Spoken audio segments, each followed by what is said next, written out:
Hi, my name's Phil. I like talking about politics. In this video, I'd like to discuss the latest findings from the Office for National Statistics, which shows that England, the only region in Europe entirely dependent upon Boris Johnson's government, has fared worse than any other part of Europe regarding COVID-linked deaths. And yet our government are still seeking to blame all the countries that did a much better job than we did for their failures. But first, if you'd like to be notified of daily news and politics, please subscribe to the channel and click the bell notification icon. So, explanation of this excess death stat for those who aren't entirely sure. In determining the impact of COVID, it's not just about getting the number of deaths caused by COVID, because apart from anything else, we don't actually know the figure accurately because testing of people isn't rigorous enough to be certain.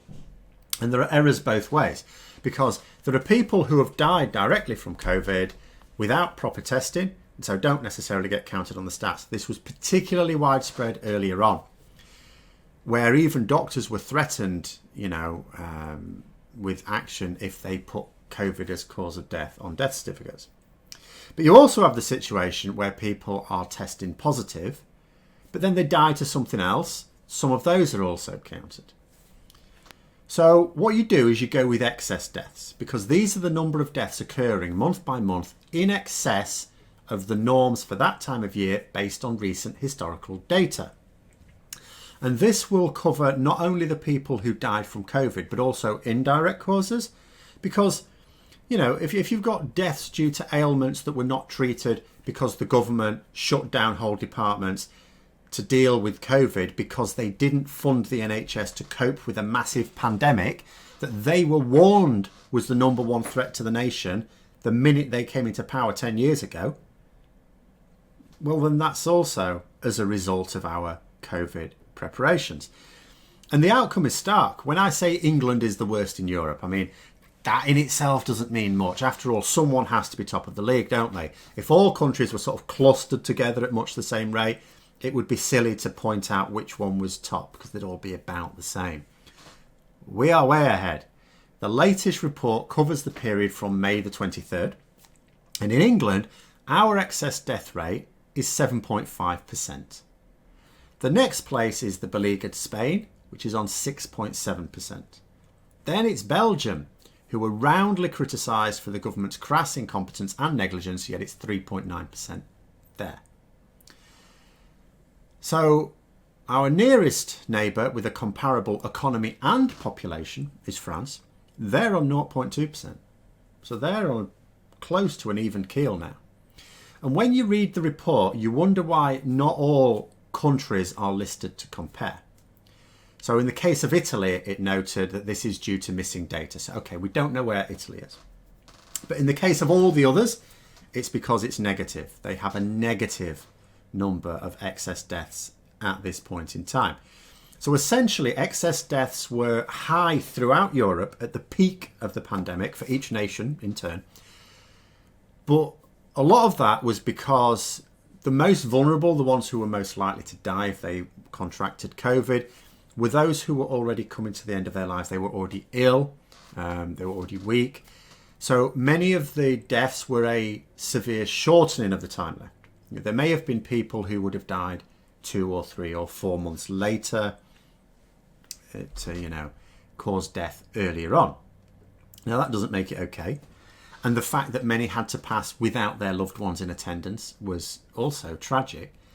But if many of them had died a few months earlier than you'd expect them to, then what you would see is a few months later with the data, you'd see a rebalancing towards the end of the year, because if someone died of COVID in March, but were it not for the pandemic would have died in June anyway, then when the June data comes out, the overall deaths in June would have come down because the people who would normally have died in June, or some of them, died earlier. And this is what's happened in many countries. France, as I say, is on parity. Germany is now below the historic norm. Their overall net excess deaths is negative, which means they've effectively got fewer deaths than is normally historically the case. And you might wonder why this is as well, and I'm not going to speculate too much other than to note that potentially that is because health services across Europe have really geared themselves up and maybe are dealing with other things better as well. But we are 7.5% above the expected number of deaths at this point. And that is taking into account the slight negative excess deaths that we're seeing now. In other words, our response to the pandemic didn't just fail to protect those who only had a few more months left anyway. It failed to protect thousands, tens of thousands, who should still have been with us now. 7.5%.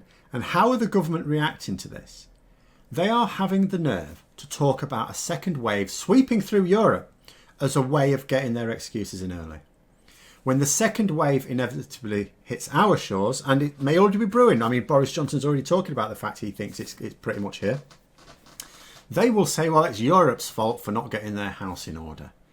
You know, we were just getting a handle on it with our world-beating systems. We were going to avoid the second wave. Those world-beating systems that don't actually exist, by the way. You know, we were going to avoid the second wave. It was all in place. It was all working. Then Johnny Foreigner came over and coughed on us again. And the whole thing's blown up.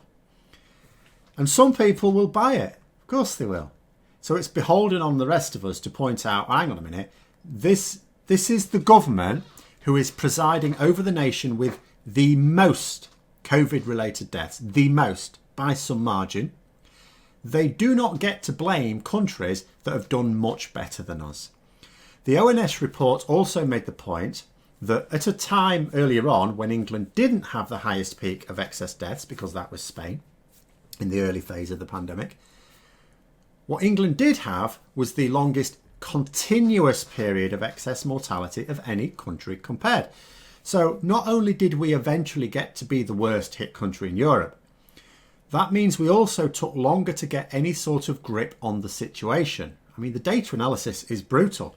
The reason we have the most excess deaths is because, in Europe, is because we dithered and delayed our response, as is typical of Boris Johnson. The report doesn't say that. That's me saying that. It's a statistical report. It doesn't make political judgments. But the only way to explain longest continuous period of excess mortality is to note that it took us longer to take effective action than everywhere else. Because by definition, as soon as you take effective action, it starts to come down. The quicker you take effective action, the quicker it comes down. And this isn't, we're not talking about most other places here. We're not comparing ourselves. We're not amongst the worst. We're talking about everywhere else. We are the worst. We're the worst in the UK. We're the worst in Europe. The government in between blaming foreigners for our worst figures in Europe, when we're a bloody island that can easily control our borders if we chose to, that we still don't test people when they come into the country. Right at the start, we weren't testing. We weren't even doing forehead temperature checks for people coming through our ports. We had no restrictions. When countries around Europe were closing their borders, or at least tightly restricting them, many of them were closed, we were still having them wide open. Brexit Britain, everyone. So we can easily control those borders if we wanted to. And yet, we're still saying that we wouldn't, or our government are saying that we wouldn't hesitate to reintroduce restrictions if cases started to soar again. The problem with that statement is that they previously said that they'd reintroduce restrictions if the R value went above 1. But it's already above 1 in most, if not all, regions of England. I don't specifically know it is all regions of England. I do know it's most. And yet, apart from a few isolated cases where the situation became disastrously bad, like Leicester, for example, there haven't been any restrictions reimposed. Now, call me cynical, but they seem to be applying local ones when I have a look at the list of local ones that have been applied, mostly in Labour areas.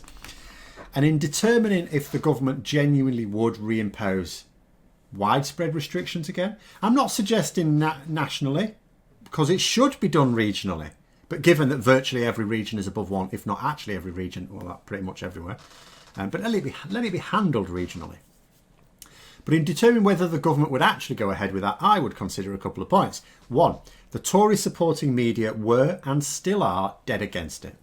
They hammered the government over it before, and they will do so again.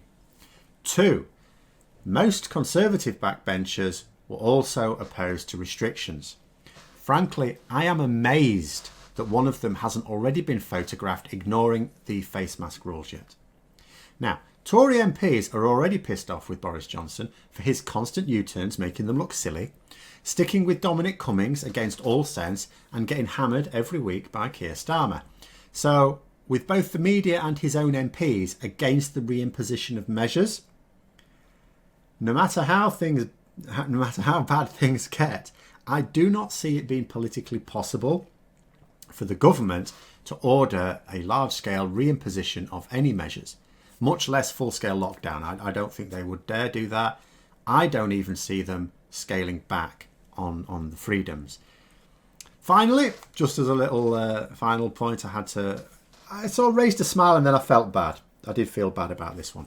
But in news from our cousins across the Atlantic, we all know which ones, who also seem to be suffering from the secondary epidemic that we in Britain are. I call it the dumbing. Another noisy COVID ignoramus has discovered to their cost that reality doesn't care who shouts the loudest or who throws the most money around. You'll all fall in the end if you do not take reality seriously. So there we are. Hope you found the video interesting. If you did, don't forget to click the like button. If you'd like to support the channel further, please also click the Patreon link for details. And until next time, I will see you later.